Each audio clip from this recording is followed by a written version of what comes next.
Hello, my name is Don Williams and welcome to Geton2it.com. Geton2it.com is the access place for your self-actualization education.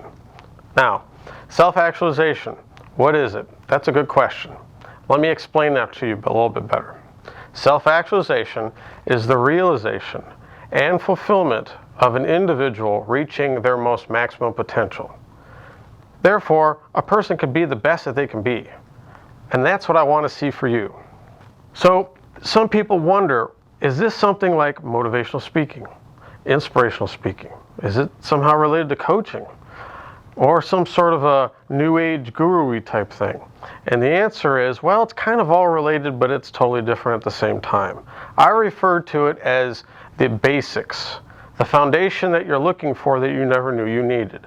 So there, if you went to hear somebody who's motivational or an inspirational speaker, someone who did some coaching, or someone who actually had some kind of metaphysical discussion, you'd actually be able to have a better grounding and further understanding so that you could take the information that they give you and it takes off with light speed for you. So let me give you an example of some things that might give you an indication that you're either seeking, needing, wanting, desiring self-actualization, or maybe you have a feeling that you're not quite sure. So you've come to here, and I appreciate that. Whether you're sitting or standing, as my words leave my lips and into your ears, you'll understand that, well, you could be seeking something. You could be yearning for something, a feeling, a desire. Not exactly quite sure what it is, but you do know that you feel it. And at times, it's a little difficult because it makes you feel like you're all alone, kind of vulnerable in a way. Here's a good example of where I call the oh my moment.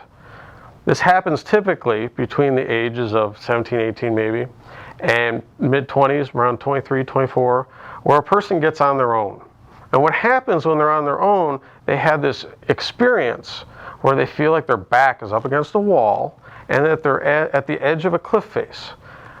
When they feel that, they actually have this experience where they come to this realization that about half of what they learned is about backwards, or not totally quite right. It doesn't sync up with who they are inside, and something's amiss. And the things that make them most happy inside, what will make their pursuits and their dreams possible, seem very elusive and almost like a dreamlike concept. They seem very confused. Now, when this happens, people think it only happens to them, but it's the great big pink elephant in the room that no one talks about. And most people have this experience and move on from it thinking they've overcome it, when in fact what they've been doing is trying to overcome what they don't understand. See, self-actualization education is the education that you always were looking for, but you never knew you wanted because you never knew you needed it. It's sort of like social education and regular education through elementary, through high school, even through college. That's really good for a career or to working well within the society. However, self-actualization education is about you and you becoming the best version of you, learning how you work, how you operate, why you work the way you do, and applying what you learn. So I would suggest to you that you examine my website. On there you'll find my story, and that's what basically gives me authority to be able to speak about this. At the age of 10, I broke my neck. So for over 25 years, I've been using what I'm going to teach you. And I want to teach you everything I know. I'm not holding anything back. I'm looking out for you. So please get onto it and take a look at my website, Geton2it.com. Thank you very much. I look forward to seeing you later.